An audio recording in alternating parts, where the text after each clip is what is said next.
From hunting gathering to growing food. तो पिछले chapter में भी हमने पढ़ा था कि जो ह्यूमंस हैं वो स्केवेंजर्स थे, हंटर्स थे शुरुआत में, गैदरर्स थे, वो खाना ढूंढते थे, ठीक है, एनिमल्स को हंट करते थे, और जो भी फॉरेस्ट का प्रोड्यूस होता था, जो भी हमें फॉरेस्ट से मिलता है, उन चीज़ों पे वो सर्वाइव करते थे, ठीक है। अब इससे धीरे धीरे बढ़ते गए, उन्होंने क्रॉप्स ग्रो करे, एंड विद टाइम एक सेटल्ड लाइफ हो गई जैसे आज हम रह रहे हैं, है ना। एक स्टेजेस थे डिफरेंट, उनको पार करके ही हम इस स्टेज तक आए हैं, तो उसके बारे में हम इस चैप्टर में पढ़ेंगे, ठीक है।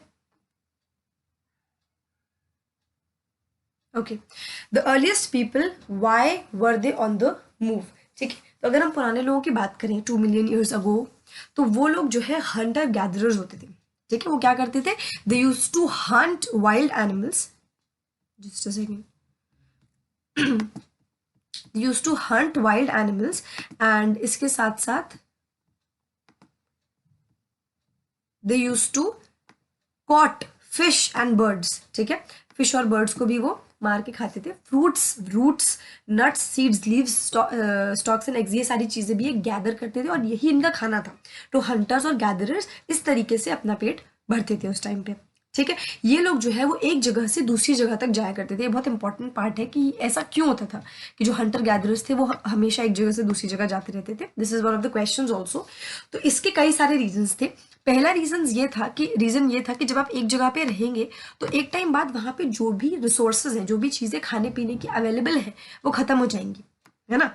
एक टाइम बाद उस जगह की सारी चीजें खत्म हो जाएंगी, तो आपको दूसरी जगह पे जाना पड़ेगा, वहां पे फूड को सर्च करना पड़ेगा, राइट और नॉट, ठीक है। तो अगर आप एक जगह पे रहेंगे तो वहां खत्म हो जाएगा, इसीलिए वो मूव करते थे ताकि दूसरी जगह पे वो खाना ढूंढ सके।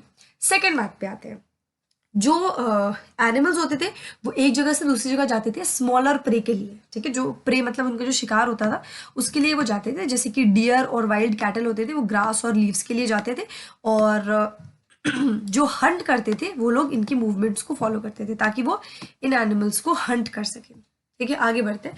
थर्ड रीजन ये था कि जो प्लांट्स और ट्रीज है वो उनमें फ्रूट्स होते थे कुछ सीजन के लिए, ठीक है।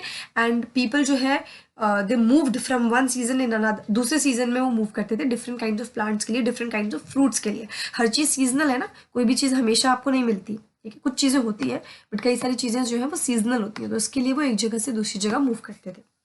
फोर्थ रीजन ये था कि एनिमल्स और प्लांट्स दोनों को ही क्या चाहिए था, सॉरी पीपल को जो है वो क्या चाहिए था, प्लांट्स, एनिमल्स या पीपल, सबको एक चीज क्या चाहिए, वो है पानी, ठीक है, सरवाइव करने के लिए।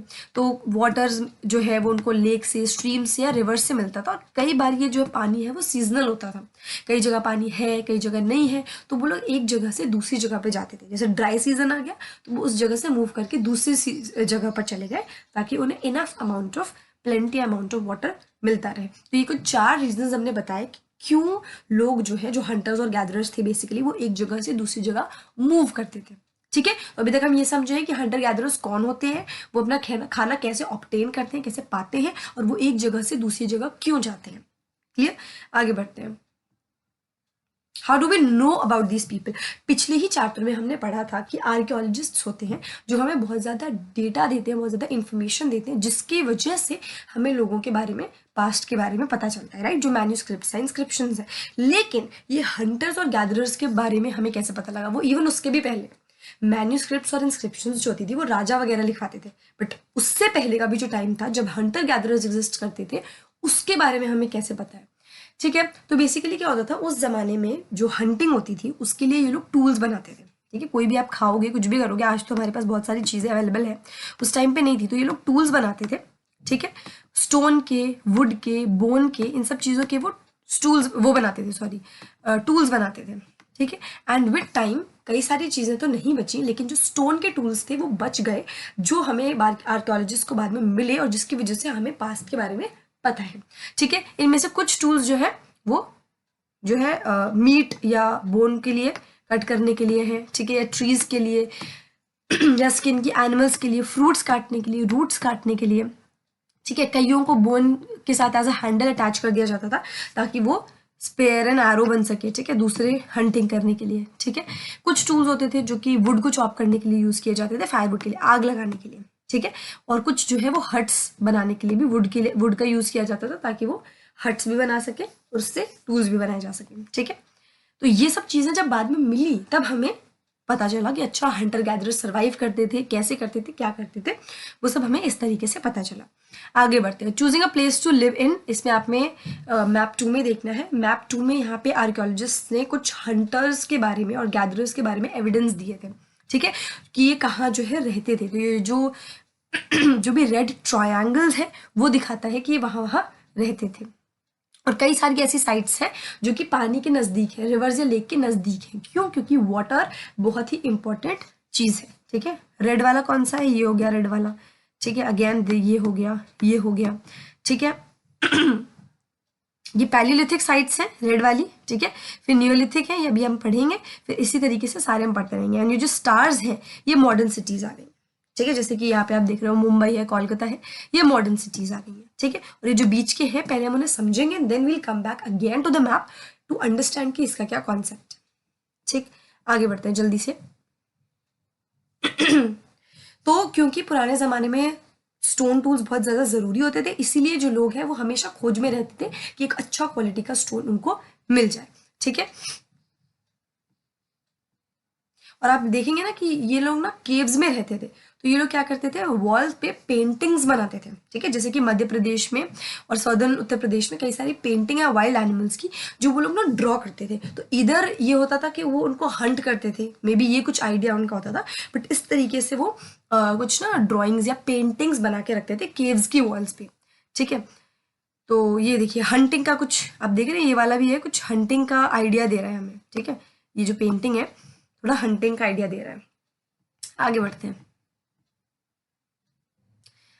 साइट्स क्या होती है? साइट्स जो है वो ऐसे प्लेसेस होते हैं जहाँ पे रिमेन्स मिलते हैं। रिमेन्स मतलब बची हुई चीज़ें मिलती है, जैसे कि टूल्स हो गए, पॉट्स हो गए, बिल्डिंग्स हो गए, वो मिलते हैं, ठीक है। जो लोग होते हैं पुराने ज़माने के वो उन्हें बनाते हैं, वहीं पे छोड़ देते हैं, ठीक है। उसके बाद जब वो आर्कियोलॉजिस्ट को मिलते हैं बरीड अंडर द अर्थ, गड़े हुए अर्थ में या फिर पानी के नीचे मिलते हैं, तो उन जगहों को साइट्स माना जाता है कि अच्छा इस जगह पर ये चीज़ पाई गई थी, ठीक है। तो साइट्स हम पढ़ेंगे, मतलब कि यहाँ पे कोई ना कोई चीज़ पाई गई होगी, ठीक है। आगे बढ़ते हैं। फाइंडिंग आउट अबाउट फायर, तो फायर जो है वो काफ़ी ना एक सिग्निफिकेंट चीज़ थी उस टाइम पर भी। ये जो कुरनूल केव्स हैं मैप 2 में, यहाँ पे ऐश के ट्रेसेस पाए गए हैं। ऐश के ट्रेसेस थे, इसका मतलब ये है कि उस टाइम पे भी फायर का यूज़ होता था, ठीक है। अब फायर का यूज़ क्यों होता था? तो मे बी फायर का यूज़ इसलिए हुआ करता था ताकि एक लाइट का सोर्स हो, ऑफकोर्स रात में लाइट का सोर्स चाहिए मीट वगैरह रोस्ट करने के लिए, ठीक है। And also one of the most important to scare away animals. उस जमाने में भी एनिमल्स होते थे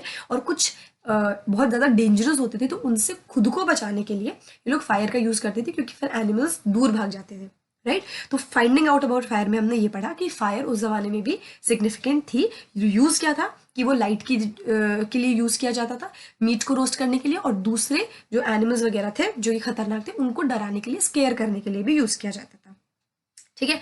आगे बढ़ते हैं। नेम्स एंड डेट्स, तो आर्कियोलॉजिस्ट्स ने कई बड़े बड़े नाम दिए हुए हैं, ठीक है, स्टडी करने के बाद। तो जो अर्लीस्ट पीरियड था, सबसे पहले का पीरियड था जब हम हंटर्स एंड गैदरर्स की बात करते हैं, उसको पैलियोलिथिक बुलाया जाता है, ठीक है। अब ये वर्ड जो है आया ऑफ कोर्स ग्रीक वर्ड से, ठीक है। Old and stone, old stone age भी बोला जाता है पैलियोलिथिक एज को, ठीक है। बेसिकली ऐसी एज जब हंटर्स गैदरर्स रहते थे। स्टोन टूल्स हुआ करते थे उस जमाने में, ठीक है। तो काफ़ी लंबे टाइप की ये एज थी, बहुत ही लंबे, इसीलिए इसको लोअर, मिडिल और अपर पैलियोलिथिक में फर्दर डिवाइड किया गया है, ठीक है। इसके आगे जब the period when we find environmental changes, जब एनवायरमेंट में थोड़े थोड़े चेंजेस होने लग गए, ठीक है, बिगिनिंग अबाउट 12,000 ईयर्स अगो, 12,000 साल पहले, टिल अबाउट 10,000 ईयर्स अगो, उसको हम मेसोलिथिक, मिडिल स्टोन एज बोलते हैं, ठीक है। यहाँ पे stone tools found during this period are generally tiny, छोटे होते थे टूल्स, ठीक है। एंड बोन्स में फंसा करके इससे सिकल, सॉ, ये सब चीज़ें बनाई जाती थी। इसके आगे जो नेक्स्ट स्टेज था फ्रॉम अबाउट 10,000 ईयर्स अगो, उसको बोलते हैं नियोलिथिक, ठीक है। And we have also mentioned the names of some places. You will find the names of many more places in the later chapters. और ये इसमें हम आगे जाकर भी पढ़ने वाले हैं। तो ये जो मैप है, एक बार हम फिर यहाँ पे आ जाते हैं। यहाँ पे आप देख लिया आपने, नियोलिथिक, मेगालिथिक एंड पैलियोलिथिक सारे हैं, ठीक है। उनके सिंबल्स यहाँ इंडेक्स में बने हैं, सबके सिंबल्स बने हैं। Then early village and modern cities. Early village तो धीरे धीरे धीरे धीरे बसना चालू हुआ, वो अर्ली विलेज है। एंड मॉडर्न सिटीज जो बिल्कुल डेवलप्ड सिटीज बन गई, जैसे कि मुंबई एंड कोलकाता, वो भी यहाँ पर मार्क करी गई है। तो अगर आपको आइडिया लेना है तो आप उससे ले सकते हैं। फिगर्स भी यहाँ पे है। अच्छा, पैलियोलिथिक के लिए रेड ट्राइंगल है, नियोलिथिक के लिए स्क्वायर है ऑफ ब्लू कलर, मेगालिथिक के लिए सर्कल है ग्रीन कलर, अर्ली विलेज के लिए डायमंड काइंड ऑफ शेप है पर्पल कलर, मॉडर्न सिटीज के लिए स्टार शेप है येलो कलर। तो इससे आप समझ सकते हैं। कमिंग बैक, ओके, अब हमने बात करी थी चेंजिंग एनवायरनमेंट की, कि जो जब चेंज होने लग जाता है 12,000 साल पहले जो हुआ था, ठीक है, कुछ मेजर चेंजेस आए थे क्लाइमेट में, ठीक है, जिसकी वजह से जो कंडीशंस हैं वो रिलेटिवली थोड़ी सी गर्म हो गई, ठीक है। अभी भी आप देख रहे हैं पुराने ज़माने से कंपेयर करेंगे तो बहुत ही ज़्यादा टेम्परेचर हाई हो चुका है, वार्म कंडीशंस कुछ ज़्यादा ही आ चुकी हैं। एंड अगर हम बैक जाएँ उस ज़माने में जिसकी हम बात कर रहे हैं चेंजिंग एनवायरनमेंट की, तो वहाँ पे इन क्लाइमेट चेंज की वजह से ग्रासलैंड्स की डेवलपमेंट स्टार्ट हो गई, ठीक है। This is in turn led to the increase of number of deer, antelopes, goats, sheep and cattle। इन लोगों का जो नंबर है वो बढ़ने लग गया किन एनिमल्स का, जो कि ग्रास पे सर्वाइव करते थे, ठीक है, क्योंकि ग्रासलैंड है तो ग्रासलैंड में ग्रास को खाने वाले भी तो आएंगे। तो ये सारी चीजें जो है चेंजेस हमें देखने को मिले। Then those who hunted these animals now followed them. Of course अगर ग्रास है तो ग्रास को खाने वाले बनेंगे, ठीक है, और उन एनिमल्स को खाने वाले दूसरे एनिमल्स बनेंगे, ठीक है।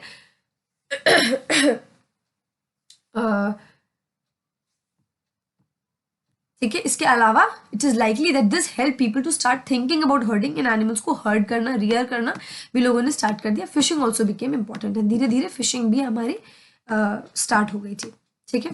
The beginning of farming and herding, ठीक है। अब ये ऐसा टाइम था जहाँ पे काफी सारे जो ग्रेन्स होते थे, ठीक है, बियरिंग ग्रासेस जैसे कि वीट हो गया, बार्ले हो गया, राइस हो गया, इनको नेचुरली ग्रो करना लोगों ने स्टार्ट कर दिया था different parts of subcontinent में, ठीक है। Men women and children probably collected these grains as foods and learned where they grew and when they ripened. ये जो मेन एंड वुमेन बच्चे वगैरह थे, ये ग्रेन्स को कलेक्ट करते थे फूड के तरीके से, और उन्होंने ये समझ लिया था कि इसको ग्रो कैसे करना है, और उन्हें ये भी समझ में आ गया था कि कब राइपन, मतलब कब ये पक जाते हैं, कब ये सुटेबल हो जाते हैं खाने पीने के लिए। No this may have led them to think about growing plants on their own. फिर उन्हें को समझ में आया कि अच्छा अब हम भी प्लांट्स को ग्रो कर सकते हैं, और इस तरीके से फार्मिंग आई, और कई लोग जो है फार्मर्स बन गए, उन्होंने क्रॉप्स लिए और उन्होंने खुद ग्रो करना चालू किया, और जब वो बन गए एंड देन आगे का तो हमें पता ही है। उसके बाद लोगों ने क्या किया, they also started to attract animals, ठीक है, उनके पास खाना छोड़ के, for them near their shelters के पास एनिमल्स के वहाँ खाना छोड़ देते थे, ठीक है। The first animal to be tamed was the wild ancestor of the dog, ठीक है। अभी भी काफी ज्यादा पेट किया जाता है डॉग को। Later people encouraged animals that were relatively gentle to come near the camps where they lived, ठीक है। These animals such as sheep, goat, cattle and also pig lived in herds. ये लोग हर्ड्स में रहते थे, and most of them ate grass. ये लोग grass खाते थे। Often people protected these animals from the attacks, ठीक है, बाय अदर वाइल्ड एनिमल्स। लोग क्या करते थे, इन एनिमल्स को बचाते थे ताकि दूसरे जो वाइल्ड एनिमल्स जो इन्हें खा सकते हैं उनको रोकते थे। इन लोगों को फिर धीरे धीरे क्या बन गए, हर्डर्स, ठीक है, धीरे धीरे लोग हर्डर्स बन गए। तो फार्मर्स पढ़ लिया हमने, हर्डर्स पढ़ लिया हमने। आगे बढ़ते हैं। डोमेस्टिकेशन क्या होता है? डोमेस्टिकेशन एक ऐसा प्रोसेस होता है जिसमें लोग जो है वो प्लांट्स को ग्रो करते हैं और एनिमल्स की देखभाल करते हैं, ठीक है, लुक आफ्टर द एनिमल्स, ठीक है। ये is very often plants and animals that are tended by people become different from wild and plants. आप ये देखेंगे जो पेट किए जाते हैं एनिमल्स वो वाइल्ड एनिमल्स से अलग है, similar is for the plants, ठीक है। ये क्यों होता है? Because people select plants and animals for domestication, ठीक है। For example they select those plants and animals that are not prone to diseases, जिनको बहुत ज्यादा डिजीजेस नहीं होती है। They also select plants that yield large size grain and have strong stalks capable of bearing the weight of the ripe grain. तो इस तरीके से लोग जो है अपने क्रॉप्स या अपने प्लांट्स एंड एनिमल्स को चूज करते हैं फॉर डोमेस्टिकेशन, पालने के लिए बेसिकली, ठीक है। ये डोमेस्टिकेशन एक ग्रेजुअल प्रोसेस था, ठीक है, जो कि पूरे दुनिया में हो रहा था। It began around 12,000 years ago, ठीक है। आगे बढ़ते हैं। जो भी हम खा पी रहे हैं वो सब एक रिजल्ट है डोमेस्टिकेशन का ही, ठीक है। ये भी हमें पता होना चाहिए। अर्लीस्ट जो प्लांट्स हमने डोमेस्टिकेट किए थे देवर वीट एंड बार्ले, ठीक है, एंड जो एनिमल्स किए थे वो शीप एंड गोट, क्योंकि ये लोग हमें कुछ ना कुछ देते ही हैं, शीप एंड गोट। आगे A new way of life. If you plant a seed, you will notice that it takes some time to grow. ठीक है, चाहे वो several days हो, weeks हो, months हो या years भी हो सकते हैं. ठीक है, जब लोगों ने प्लांट्स ग्रो करना शुरू किया, it meant that they had to stay in the same place. उन्हें पता था कि उनको वहीं पे रुकना पड़ेगा फॉर अ लॉन्ग टाइम, ताकि वो प्लांट को पानी दे सके. ठीक है, जो भी उसकी देखभाल करनी है वो कर सके, और जो भी एनिमल, बर्ड्स, सीड्स को या क्रॉप खराब करना है उन्हें हटा सके. ठीक है, जब तक पक नहीं जाएगा, राइपन नहीं हो जाएगा ग्रेन, तब तक उनको उसी जगह पर टिकना था. ठीक है, एंड उनको केयरफुली ख्याल रखना था. ये जो ग्रेन थे, ये लोग स्टोर करते थे खाने के लिए भी और एज सीड्स भी. ठीक है, people had to think ways of storing it, इसलिए स्टोरेज बहुत जरूरी था. ठीक है, दो तरीके की चीजों के लिए चाहिए ना. तो उस जमाने में लोगों ने लार्ज क्ले पॉट्स बनाना स्टार्ट कर दिया, या बास्केट्स को बुनना, वूव करना चालू कर दिया, या पिट्स को डग करना चालू कर दिया इनटू द ग्राउंड, ताकि वो उसमें स्टोर कर सके. क्या स्टोर कर सके? ग्रेन्स. क्यों स्टोर कर सके? ताकि वो फूड के लिए हो सके एंड वो सीड के लिए हो सके. ठीक है, storing animals multiply naturally. Animals multiply होते रहते हैं, जैसे भी रिप्रोडक्शन होता है देन वो मल्टीप्लाई होते रहते हैं. ठीक है, अगर हम उन्हें प्यार से देखें तो प्यार से देखें, अगर हम उन्हें देखें तो दे प्रोवाइड मिल्क. ठीक है, हमें बहुत सारे फूड का सोर्स भी देते हैं वो, चाहे वो मीट हो गया या जो भी वो फूड सोर्स हमें प्रोवाइड करते हैं, मिल्क से ही बहुत सारी चीज़ें बन जाती हैं. ठीक है, एनिमल्स जो है वो उस जमाने में रियर कर दिए जाते थे and they were store as foods also. ठीक है, उनका जो दूध है वो स्टोर किया गया, बहुत सारी चीज़ें स्टोर. तो उस टाइम पे स्टोरेज भी बहुत इंपॉर्टेंट था, एंड स्टोरेज के पर्सपेक्टिव से किस चीज़ में स्टोर किया जाएगा सामान, वो भी इंपॉर्टेंट था. Okay, moving further, finding out about the first farmers and herders. हमने पढ़ लिया फार्मर्स कैसे बने एंड हर्डर्स कैसे बने.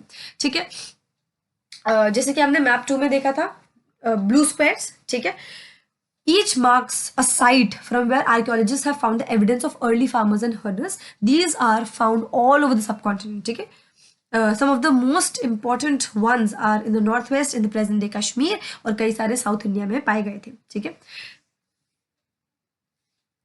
अब हम ये to find out whether these sites are settlements of farmers and herders, scientists study evidence of plants and animal bones. ठीक है, प्लांट्स और एनिमल की जो बोन्स होती हैं उनके एविडेंस को स्टडी किया जाता है, ये जानने के लिए कि ये जो साइट्स हैं दे वर सेटलमेंट्स ऑफ फार्मर्स और नॉट.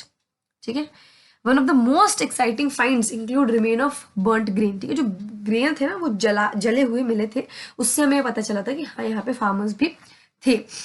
या तो वो गलती से ग्रेन जल जाते होंगे या तो जानबूझ के में भी जलाए गए होते हैं, वो हमें एज सच नहीं पता है. ठीक है, एंड देन ये जो साइंटिस्ट थे वो आइडेंटिफाई करते थे कि ग्रेन के बारे में पूरी बातें. एंड ठीक है, और हमें ये पता चला कि बहुत सारे ग्रेन जो है अलग अलग टाइप के, वो अलग अलग पार्ट ऑफ द कंट्री में ग्रो किए जाते थे. ठीक है, और बोन्स भी आइडेंटिफाई की जाती थी. तो बोन्स मिली एनिमल्स को तो हमें पता चला कि अच्छा रियरिंग होती थी, हर्डर्स होते थे.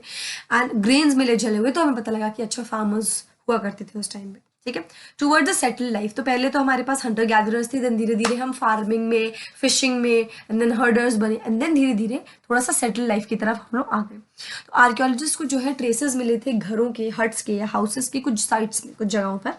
ठीक है, जैसे कि बर्ज़ाहोम में, जो कि प्रेजेंट डे कश्मीर में है, people built pit houses which were dug into the ground with steps leading into them. ठीक है, घर सा बनाते थे. These may have provided shelter in cold weather. बहुत ठंड होती है वहाँ पे, इसलिए वो शेल्टर के लिए कोल्ड वेदर में बनाए जाते थे. ठीक है, कुकिंग के जो मटेरियल होता था वो इनसाइड आउटसाइड घर के पाए जाते थे. ठीक है, दैट ये भी पता लगता है कि वेदर पे डिपेंड करता था कि लोग घर के अंदर खाना बनाएंगे कि घर के बाहर खाना बनाएंगे. ठीक है, stone tools have been found कई सारी साइट्स पे. ठीक है, ये जो स्टोन टूल्स थे वो पैलियोलिथिक टूल्स की जो वो थे उससे काफ़ी ज़्यादा अलग थे. इनको जो है वो न्यूलिथिक बुलाया जाता है, जो ये बाद में फाइंड आउट हुए हैं. These include tools that were polish to give a fine cutting edge. ठीक है, एकदम प्रॉपरली कटिंग वटिंग करके किया जाता था. Pastels, Motors use for grinding grains को पीसने के लिए, ग्राइंड करने के लिए, और अदर प्लांट प्रोड्यूस को भी करने के लिए किया जाता था. Mortars and pestles are used for grinding grain even today, आज भी यूज किया जाता है ना, सिलबट्टा हम यूज करते हैं.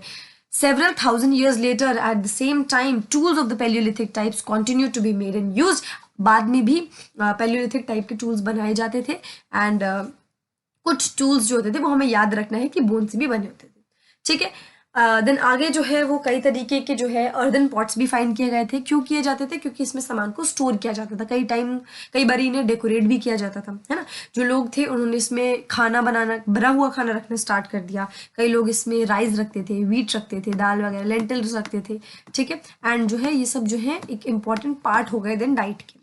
इसके आगे चलते हुए इसके आगे लोगों ने क्लॉथ वीव करना स्टार्ट कर दिया, ठीक है, अलग अलग तरीके से। जैसे कि कॉटन फिर हमें धीरे से यूज में आया, that could now B grown, ठीक है। तो वीविंग भी लोगों ने धीरे से चालू कर दी, ठीक है। क्या सारी चीजें एक साथ चेंज होने लग गई हर जगह? नहीं, ऐसा नहीं होता।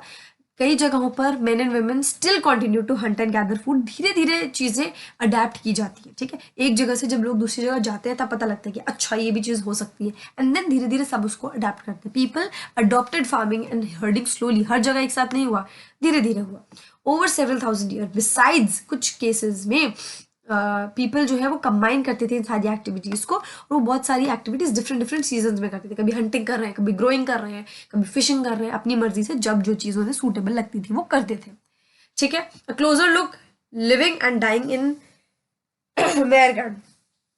Okay, this site is located in a fertile plain near the Bolan Pass, which is one of the most important routes into the Iran. ठीक है, Mehergarh was probably one of the places where people learned to grow barley and wheat. ऐसी जगह जहाँ पे लोगों ने barley और wheat grow करना सीखा था, शीप्स को रेयर करना और गोट्स को रेयर करना सीखा था फॉर द फर्स्ट टाइम, ठीक है, इन दिस एरिया, ठीक है। ये एक अर्लीस्ट विलेज था, one of the earliest village, ठीक है। तब विलेज भी नहीं था, ये समझो, तब खुला खुला था, ये अर्लीस्ट विलेज था। एंड इन जगहों पर कई एनिमल्स के जो बोन थे वो भी पाए गए थे, and bones of wild animals such as deer and pig and also bones of sheep and goat were found. तो यहाँ पे आपने ये देखा डोमेस्टिकेटेड एनिमल्स, ठीक है, जो हर्डिंग वाले होते हैं, जैसे कि शीप एंड गोट है, उनकी बोन्स भी थी, ठीक है। देन वाइल्ड एनिमल्स जैसे कि डियर पिग, उनकी बोन्स भी पाई गई थी इस जगह पे, ठीक है। अदर फाइंड्स यहाँ पे क्या थे? जैसे कि रिमेन्स ऑफ रेक्टेंगुलर और स्क्वायर हाउसेस, कुछ घर भी पड़े हुए उनको मतलब वैसे मिले थे जो बचे कुचे बचे थे। एंड कई हाउस जो होते थे उनमें 4 या मोर कंपार्टमेंट्स होते थे, कमरा टाइप का मान सकते हैं, है ना, ठीक है। एंड कई जो है वो स्टोरेज के लिए, जो रूम्स थे वो कई स्टोरेज के लिए यूज किए जाते थे। एंड जब लोग मर जाते थे, उनके जो रिलेटिव्स एंड फ्रेंड्स थे, they used to pay respect to them, देखिए, people look after them, perhaps the believe that there was some, क्या लिखा है, there is some form of life after death, ठीक है। तो ये आफ्टर लाइफ में बिलीव करते थे ये लोग, तो ठीक है, this was their thinking.